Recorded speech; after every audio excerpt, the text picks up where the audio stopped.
cricket's largest arena.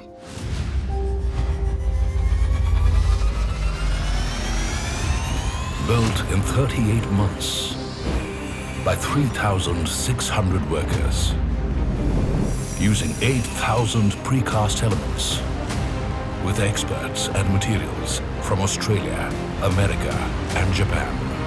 A stadium with state-of-the-art LED lighting from Spain and a whopping 132,000 seats. Welcome to the Narendra Modi Stadium. This is a monster and a half. It just is magnificent. It's very, very impressive. A new sporting venue on a historic ground. Yeah, the first impression of mine about the stadium was spectacular. Get a ringside view with History TV 18 as the stadium readies for its first international cricket series. The people were cheering for India from the gate. It was an amazing experience.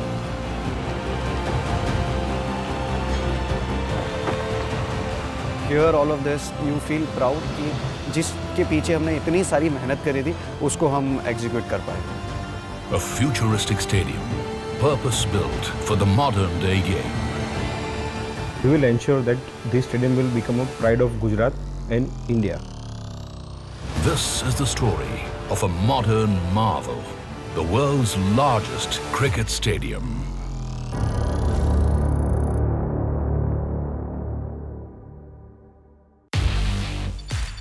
It's a big day at the Narendra Modi Stadium. After a year of lockdowns, cricket is back. India play England at this new sporting venue. The teams are bowled over by this mammoth, state-of-the-art arena. It's impressive from the time you enter the stadium. The size of the whole facility is huge, and it's something that we haven't seen in India in the past. It is something that we've never experienced in India before. It's the largest stadium in the world, so obviously something like that to have in India, it's a huge asset for us. This is a monster and a half. When you get into the ground, there's an eerie feeling. You know, it can scare any individual. It can scare any guy who's playing his first test match, you know, because it is overwhelming. It is that massive. This is going to be one of the iconic stadiums in the game.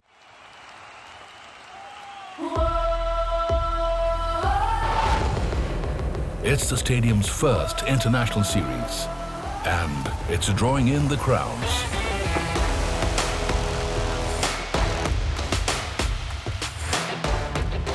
Worldwide, television audiences will get their fill of it too, as cricket-crazy India hosts the inventors of the game.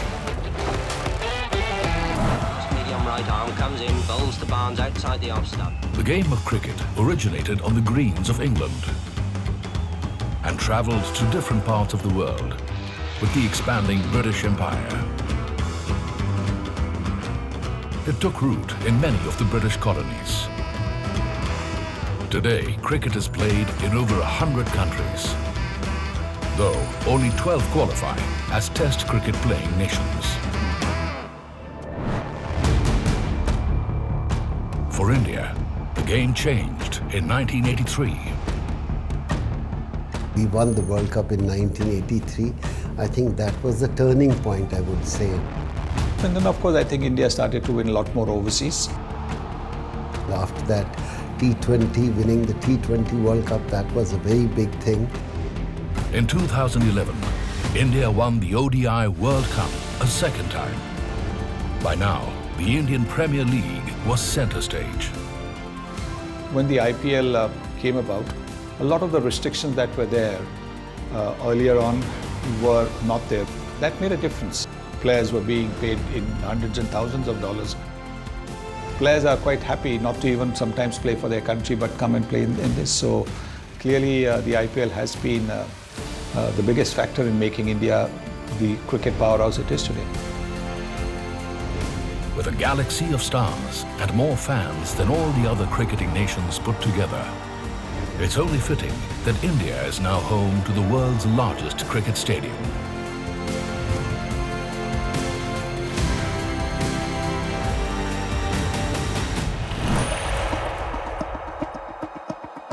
It is 30% larger than the iconic Melbourne cricket ground, twice the size of Eden Gardens at Kolkata, and over 4 times larger than the historic Lords in London. The new stadium stands on the site of the old stadium in Ahmedabad's Motera neighborhood. A ground steeped in over 3 decades of cricketing history. This place is very special. It was built in 1982 and we have witnessed so many memorable moments here. I remember playing the first test match ever on this ground, that was against the West Indies in '83. Subsequently, I remember against Pakistan, Sunny going past 10,000 runs. It was first big thing for us to celebrate a cricketer from our generation made 10,000 runs. So it was massive. Kapil Dev का उन्होंने Richard Hadlee का record तोड़ा था. संजय मांजरेकर ने catch पकड़ा था short leg पे. Bharat Ratna Sachin Tendulkar scored his maiden double century in Test.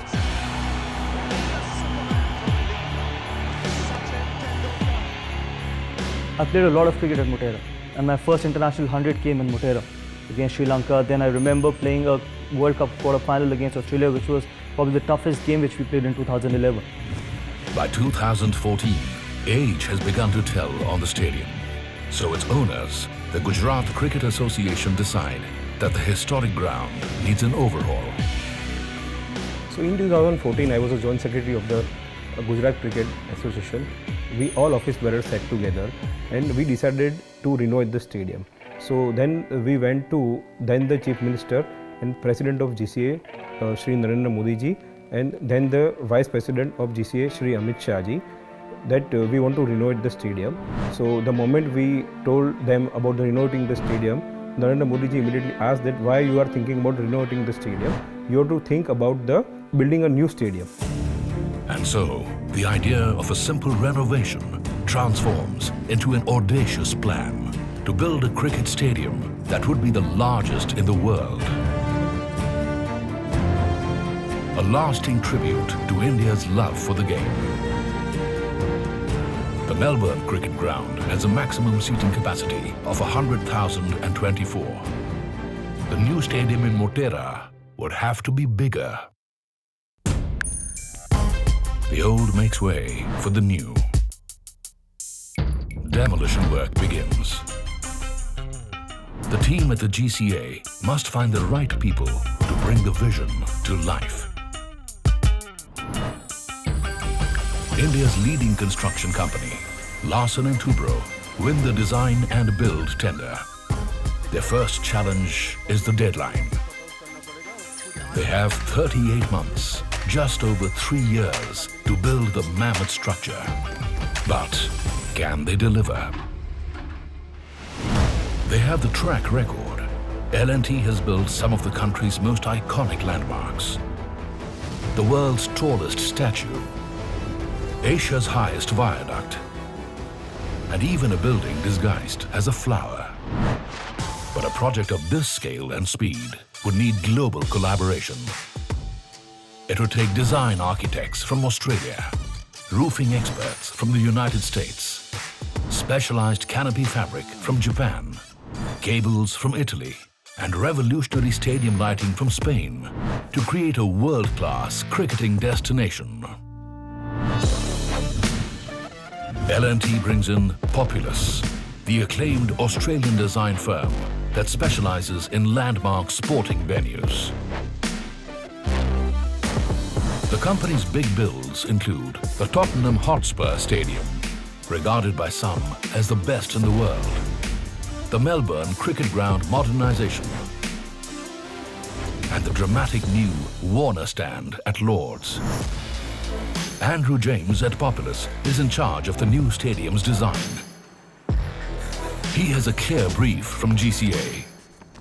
The stadium needs to have top-of-the-line facilities, catering to the modern avatar of the game. 4 dressing rooms, purpose-built media and broadcast enclosures, 76 corporate boxes, an air-conditioned indoor net practice area. All this at a fraction of the cost of most world-class sporting venues. But they have 3 months to deliver the design. Populace face their first challenge right away. The old venue seated an audience of only 49,000. The new stadium must seat a staggering 132,000 spectators. The site was actually fairly awkward. We're working with an existing site, the existing cricket ground. It just fits boundary to boundary in some places. But the team has an idea that may just work. A twin bowl or 2-tier seating structure.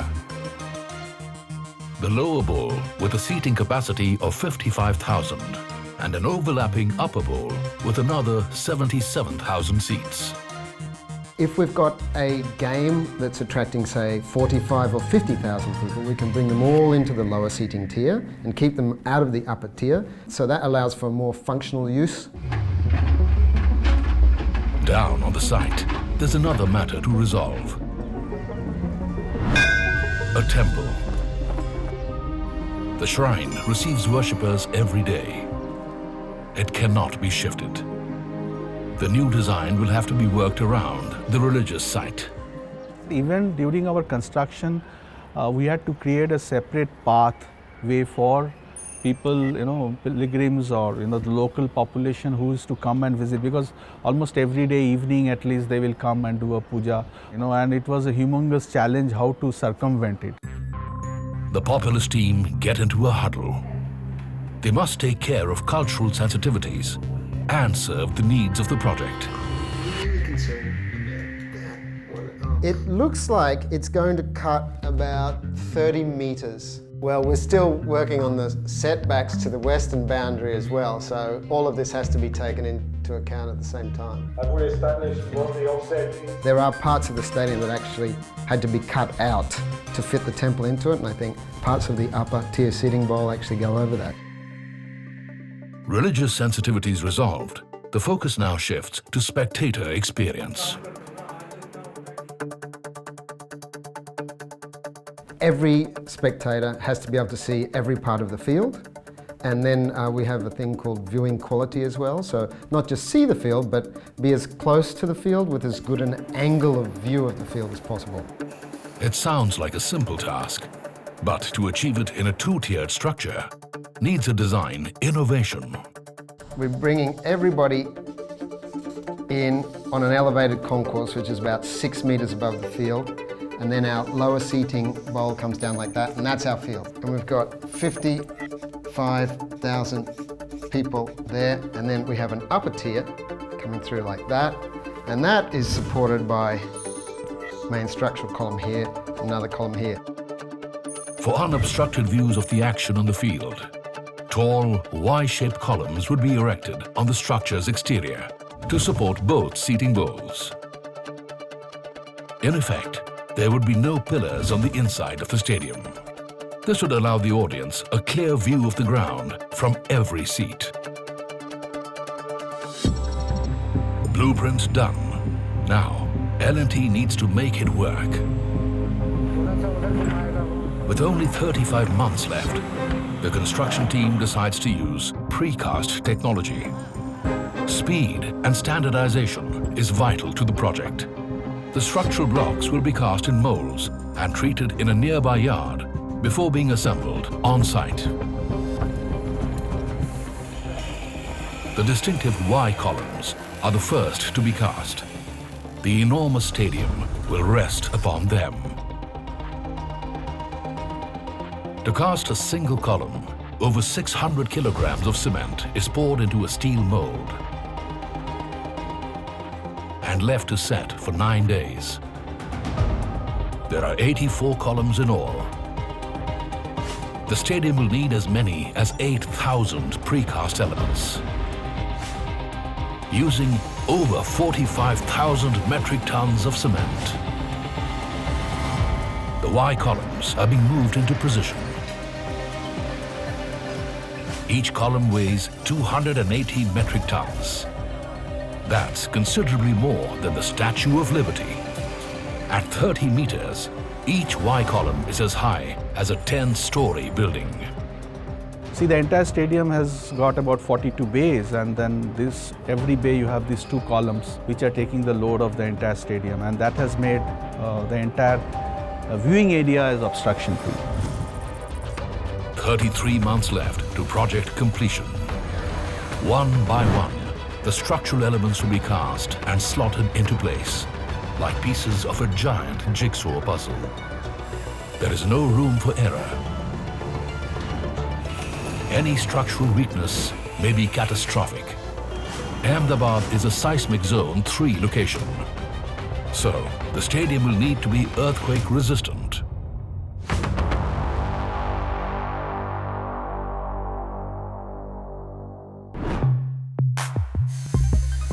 The world's largest cricket stadium has been under construction for over a year.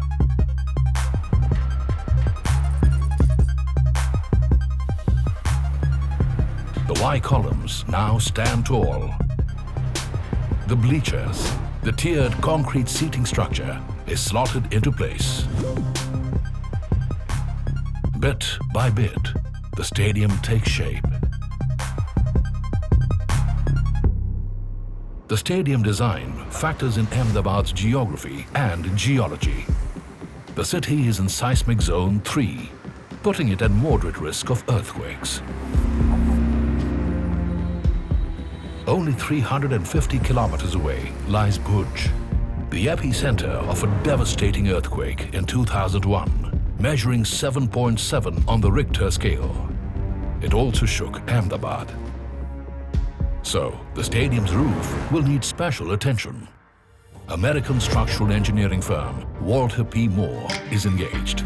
The company has engineered specialized roofs across the United States of America. In Dallas, a retractable roof with the longest arch. In Los Angeles, the revolutionary translucent roof at Hollywood Park. It's also engineered the world's first domed stadium in Texas. The Narendra Modi Stadium is the company's first roofing project in India. Ahmedabad is kind of in seismic zone 3. What that means is it's in a high earthquake prone area. So what we decided to do was to separate the roof structure, which was light, to kind of totally separate it independent of the seating wall structure. The roof needs to be supported, but in an arena designed for spectacle, there cannot be pillars preventing a clear view of the match. And the biggest challenge there was kind of to do it without any interior column support, so that all the spectators that are sitting in the stadium, they'll get an unobstructed view of the playing field. The design solution is ingenious. V-shaped steel columns encircle the upper bowl at the rear of the stadium. These are attached to compression rings, with lightweight Teflon roof panels resting on top. An expert team from Italy prepares a web of steel cables on which the tensile roof fabric will be bolted. Thousands of meters of steel cables are unrolled and linked together. And then it's time for the big lift. It's an impressive synchronized tightening and tensioning of cables as the steel web rises 40 meters into the sky. The precision maneuver takes 2 days. Another team lays the fabric roof. Work carries on day and night to meet the deadline. 35,000 square meters of lightweight Japanese roofing fabric is bolted and sealed into place. The material used for this roof is called glass fiber, PTFE fabric. so it does not degrade easily, it does not catch fire easily. So keeping all those aspects in mind, and because it is a public space, it is a stadium, this material was chosen.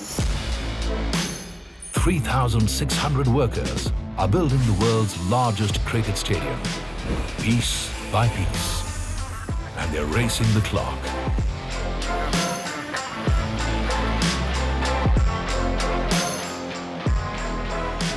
Just 5 months to go. Time to work on the pitch. The 22-yard strip with stumps on either end, the center of the action. This is the only sport where surface changes. You want a good game of cricket, you want to have a good pitch. And by good pitch, I mean a pitch that encourages all aspects of the game. A bad pitch can jeopardize a match. Take the India-Sri Lanka one-day international in 2009. Players walked out because the pitch was unpredictable. Or a test match in 1998 between England and the West Indies that was called off because of poor pitch conditions.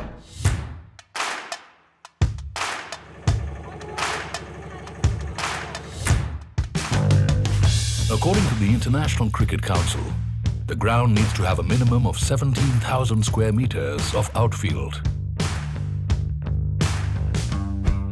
The stadium here meets the criteria. In addition, there are 11 pitches in the center of the enormous oval ground. Ashish Bhaumik is Chief Pitch Curator of the Board of Control for Cricket in India. He has worked on close to 200 pitches across the country. Once the game starts, no one thinks how big a stadium is, how many crowds are there. That is the only thing, the pitch, everyone talks about.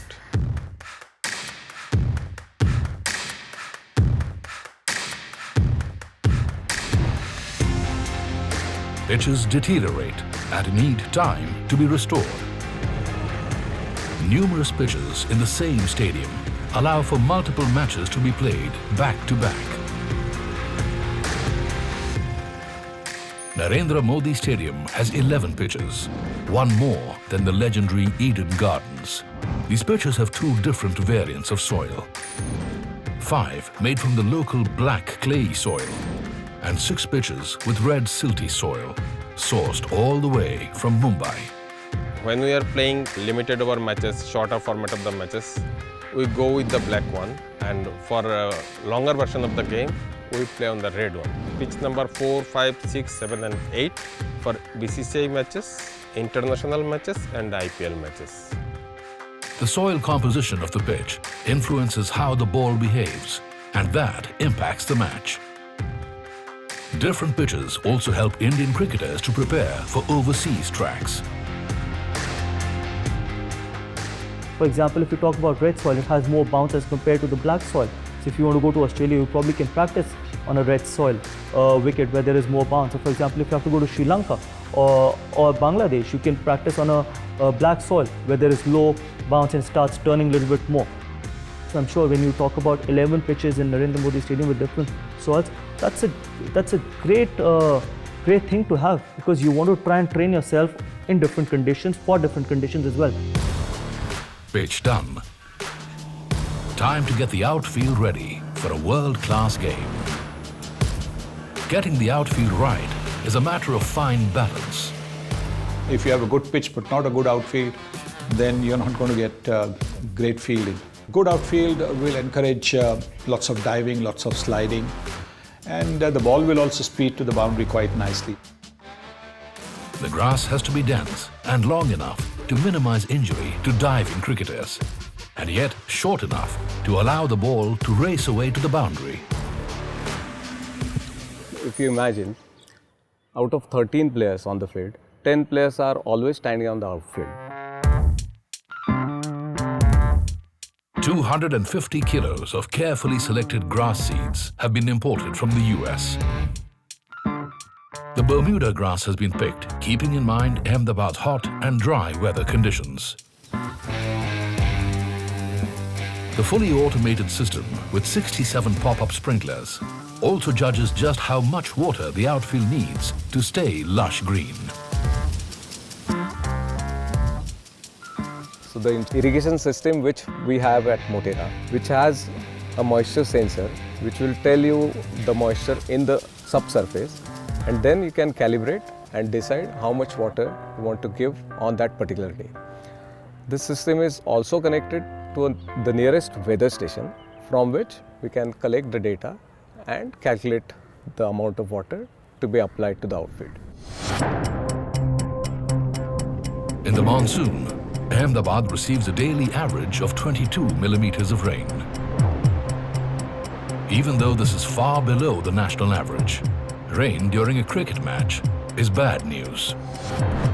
In the 1992 World Cup semi-final, rain put South Africa at a distinct disadvantage. The 2002 Champions Trophy final between India and Sri Lanka had to be played twice and was rained out both times.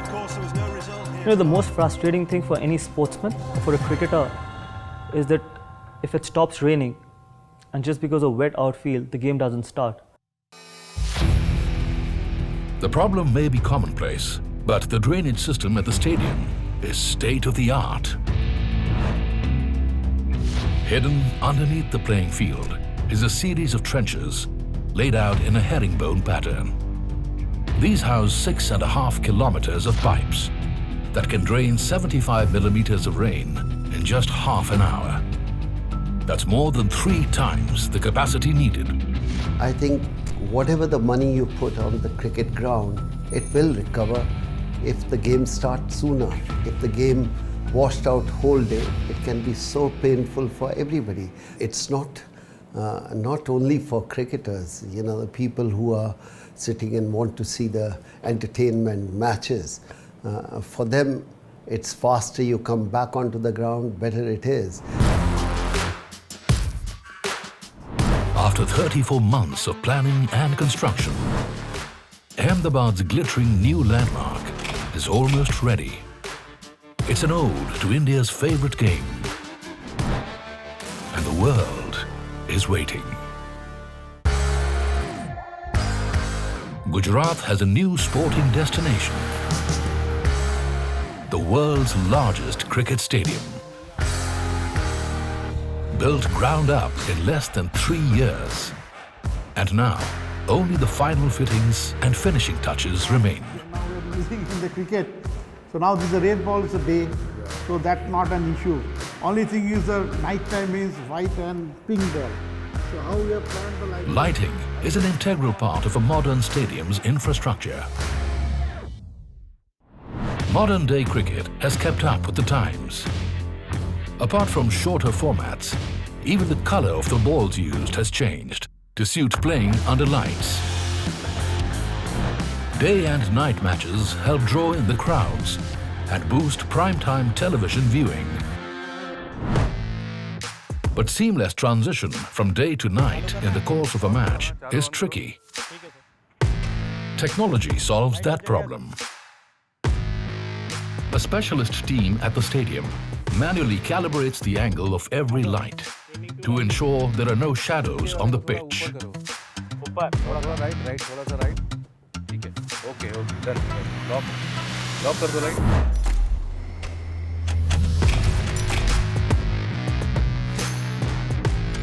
The 580 high-tech LED lights imported from Spain, each a whopping 1500 watts, ensures the pitch is evenly lit.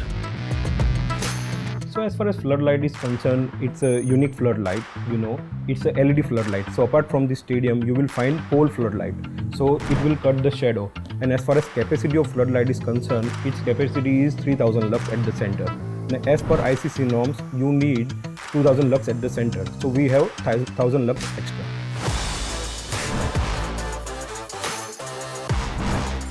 This is a power efficient light. If you will compare the conventional light, which comes in 2 kilowatt, this is 1.5 kilowatt, probably 20 to 30% it is the energy efficient. A specialized sports lighting system enhances the quality of the game and the audience experience.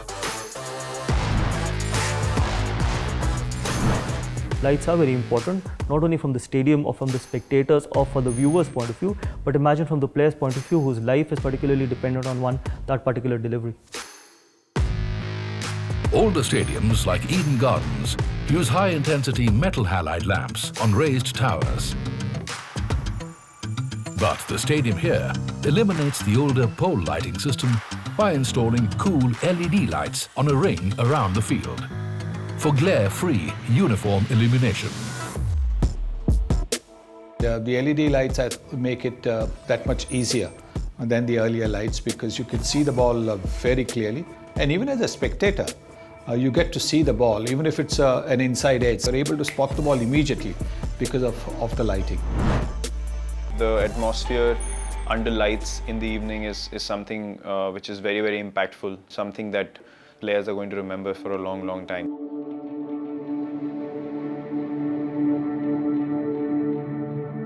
The stadium's by the Sabarmati River.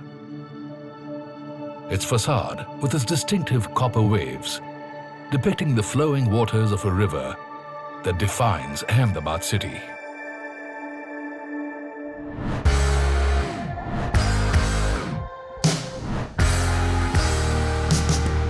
The spectator entrance to the stadium is through the concourse, the open area that wraps around the entire stadium.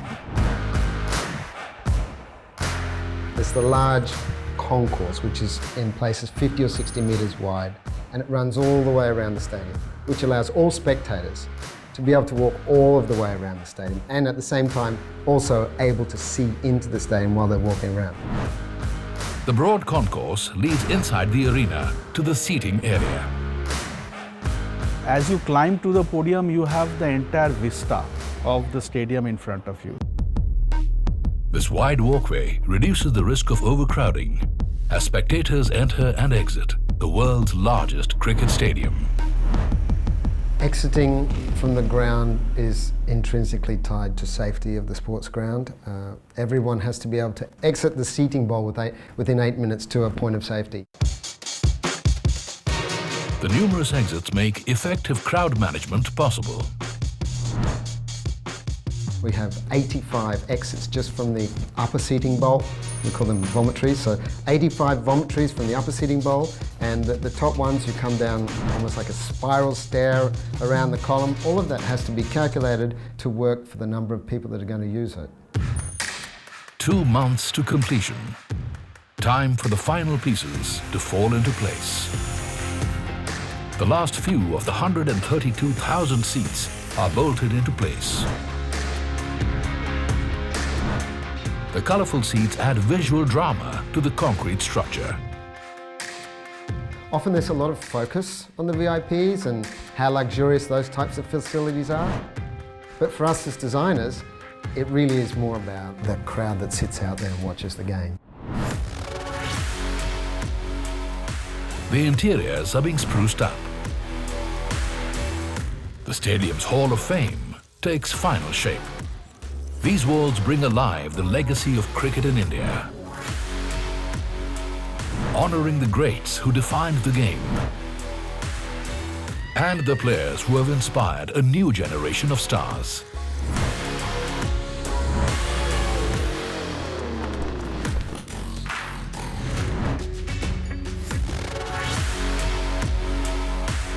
Jay Shah has spent over 3 years overseeing the development of the stadium.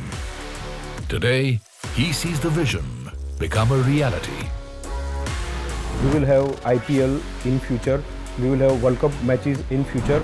We will ensure that this stadium will become a pride of Gujarat and India.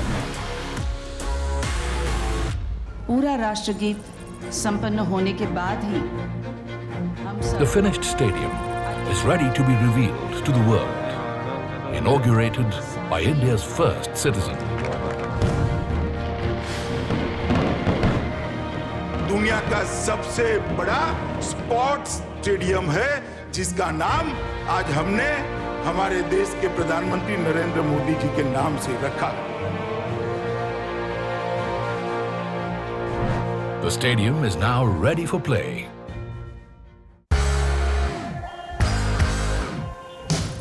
The Narendra Modi Stadium, the world's largest cricket arena, by seating capacity, and a tribute to the game that continues to enthrall generation after generation of Indians.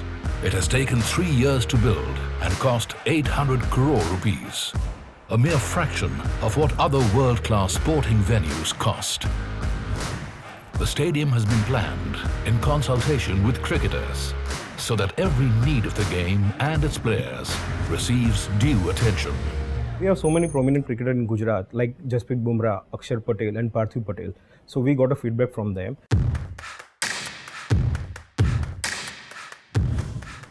Hear all of this, you feel proud कि जिसके पीछे हमने इतनी सारी मेहनत करी थी उसको हम execute कर पाए. Former cricketer and India's wicket-keeper batsman Parthiv Patel has been a consultant on the stadium project. His insights and suggestions have been invaluable. As cricketing point of view, सब कुछ चीज़ें जो हो सकती है वो सारी कवर करने की कोशिश करी. पहले थोड़ा यहाँ पे viewing area जो है वो था नहीं, तो वो 4th floor पे था. So it was our advice कि आप 4th floor से नीचे आओगे तो बहुत टाइम चला जाएगा. So rightly because जो बना रहे थे उनको वो आइडिया नहीं था कि 1.5 मिनट में आपको विकेट तक पहुँचना होता है. तो वो चीज़ हमने चेंज कराई थी. Various aspects of the game and its modern formats were factored into the layout and design of the stadium. So we have 4 dressing rooms. Each dressing room is connected by the gym, strategy room and meeting room. So we are able to do 2 matches per day.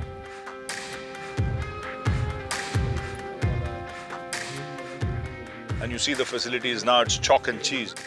You know, the dressing rooms, the dining area, the toilets, you know, the recovery rooms is fabulous. You know, and I think the players deserve it. There's a lot of space. There's ample room for everyone to be comfortable. The gyms are huge. Everything has been taken care of. The facility is really nicely laid out. We haven't quite experienced something of this magnitude in the past in India. It's been years of planning and work to create this grand new field of play. जिस तरह से अब कुछ चीज़ें बनी हैं, जिस तरह से हिस्ट्री और हिस्ट्री के साथ दुनिया का सबसे बड़ा स्टेडियम, तो ये देख के बहुत प्राउड फील होता है. और थोड़ा सा ऐसा हल्का सा मलाल भी रहता है कि अभी 5-6 महीने पहले रिटायर हुआ हूँ, तो यहाँ पे कोई मैच नहीं खेल पाऊँगा ऐसे इंटरनेशनल या स्टेट वाला.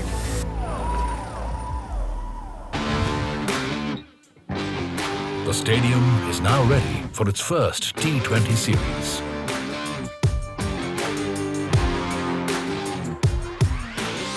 Team India arrive to take on England on cricket's new turf.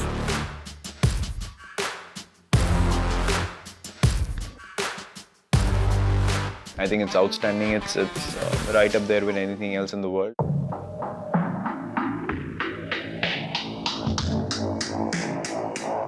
My first impression was absolutely brilliant, and I'm sure all of us playing there, being there, enjoyed the most.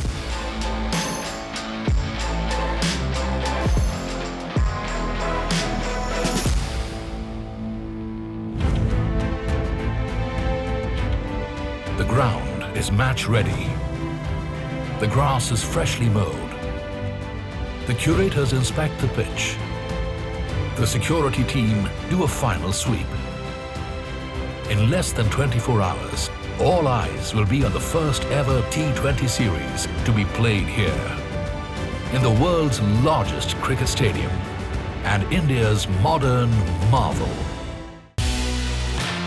D-Day. India and England play their first T20 match post-lockdown in just a few hours. The atmosphere is already charged, and not just for the match. The buzz is just as much about the grand venue. The ground is primed and ready. The broadcast room and the commentary box waiting to crackle to life.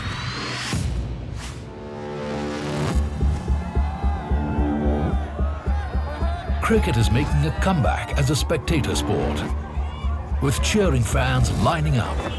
And that's great news for the game, as is the world's newest and largest cricket stadium.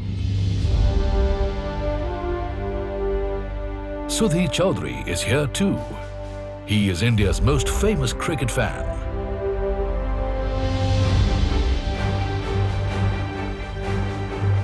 It will take him 8 hours to transform into his popular avatar. It's the fans, it's the spectators that make Indian cricket what Indian cricket is all about. So when you're building a stadium, the first thing that should come in your mind is probably the kind of facilities you could create for the spectators, because there could be a lot of people who would come and watch the game for the first time in their life. And when they go back home, they should remember that memory for the rest of their life and say that I went to Narendra Modi Stadium and I had the best experience of my life. I want to go back again.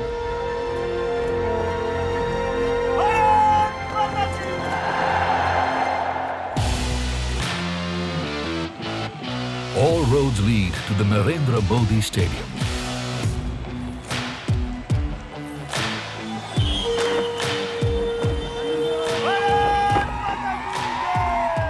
And Sukumar all the way from Bangalore. Bharat Mata Ki Jai! From this T20 series point of view, we have people coming to watch, and when things finally become normal, we'll probably have a full house at some stage. So to see over 1.3 lakh people in the ground at once would be something amazing to experience.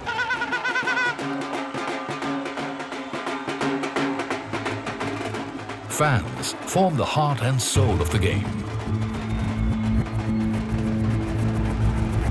But with the country only gradually emerging from a year of lockdowns and COVID-19 restrictions still in place, the stadium cannot be packed to capacity.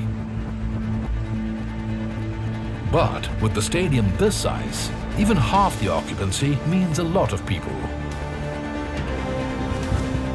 The stadium provides easy access to all spectators and promises an experience to remember. When you have such capacity and people going crazy at the stadium, you know, it feels nice. I remember in 2011 when we were on the verge of winning the World Cup, the entire stadium was singing Vande Mataram and National Anthem. It just gives you goosebumps. What better feeling than that? And what do you play sport for? You play sport for when 60,000 people are cheering for you and singing Vande Mataram. High up, the presidential suite has a sweeping view of the impressive ground, while hospitality hits a new high in the corporate boxes. COVID-19 protocols are still a reality. Of the 132,000 seats, only 57,000 will be occupied. But there will be no dearth of support for the home team. The mood is electric and decibel levels high.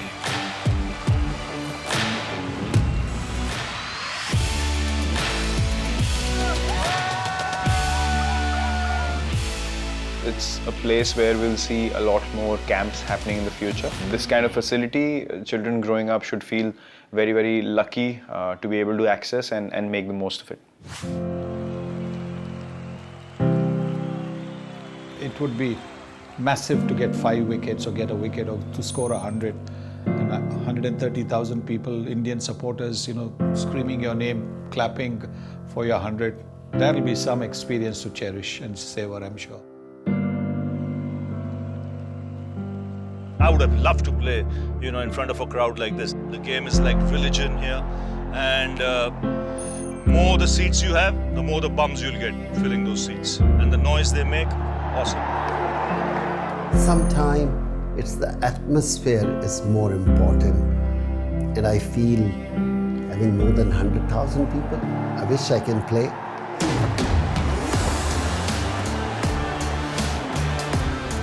Fans are wowed by the game and the ground. When we just entered the stadium from the gate, it was all the hype and the vibe was crazy. The people were cheering for India from the gate itself back to the stadium when they came. It was continuous cheering for India, India. It was amazing experience. The Narendra Modi Stadium has taken its place among the great sporting venues of the world. We will ensure that this stadium will become a pride of Gujarat and India. So hardcore cricket fan wants to visit the Lord's Stadium, MCG Stadium. So now onwards, they will add Narendra Modi Stadium on their list. This is more than a stadium. It's hallowed ground with decades of cricket history upon which has risen a modern marvel of design and engineering. Cricket's new landmark, destined for greatness. A symbol of the nation's passion for the game and an icon of rising India.